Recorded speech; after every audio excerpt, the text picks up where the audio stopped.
Hi everyone, welcome back to my channel. So in this video, I'm going to share with you all about some really common eating habits that may result in some gastric discomfort in the form of heartburn or say constipation or bloating. Why does these things happen? So what are the food habits that may trigger these habits or say these symptoms? I'll be sharing in this video. So keep watching this video to know that.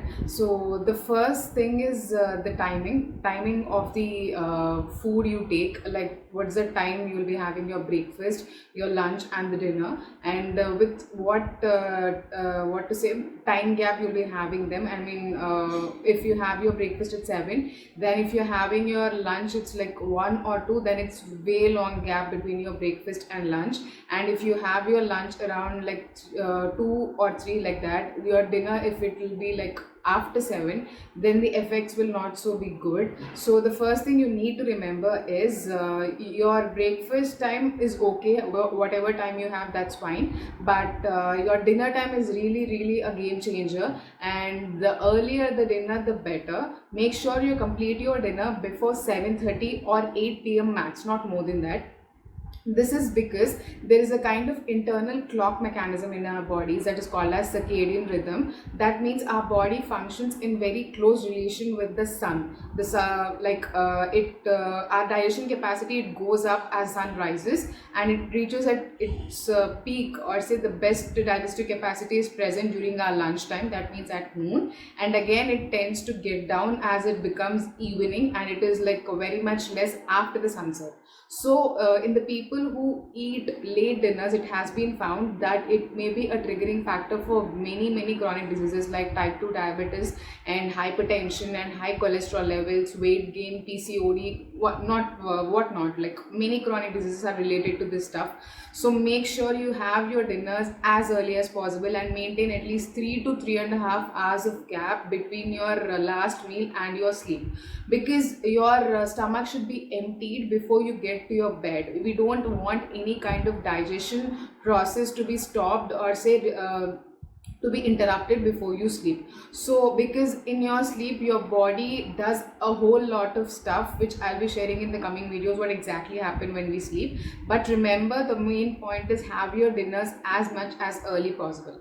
And the second thing which is very important is your nature of the diet. That is very important. If you are used to eat more amount of processed carbs in the form of polished or white rice and in form of white bread or say brown bread, it doesn't make much difference.